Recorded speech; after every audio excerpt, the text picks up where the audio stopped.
কথা হতে হতে হতে রাত্রি 2:30 পর্যন্ত একটা কথাই সাকিব আমাকে জানাই দিল যে বুবলির সাথে তার নাকি কথা হয়। এটা কেন দিচ্ছে কি কারণে সে জানে না। ওকে, তাহলে আমি সাকিবের অ্যান্সারটা পেয়ে গেলাম যে ও ফ্যামিলি টাইম দিয়ে সাকিব নাকি বুবলির সাথে কথাই বলে না।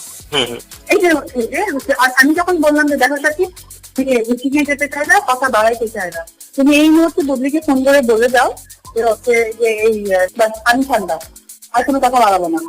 বহু জল্পনা কল্পনার পর এবার হাতে মিলল প্রমাণ, সাকিব আর থাকছেন না বুবলির সাথে। অপুর একটি ফোনালাপ আমাদের হাতে আসে, আমরা সেই ফোনালাপ শুনে নিশ্চিত হই এবার আর সাকিব খান থাকছেন না বুবলির সাথে। বীর যখন বুবলির পেটে ছিল তখনও সাকিব খান বুবলির সাথে পল্টি নিয়েছিল, আর এবার আবারও বুবলি মা হতে চলেছে। যেমনটা ধারণা করেছিলাম আমরা তেমনটাই হলো, আবারও সাকিব খান পল্টি নিল বুবলির সাথে। চলুন ফোনালাপটি শুনি।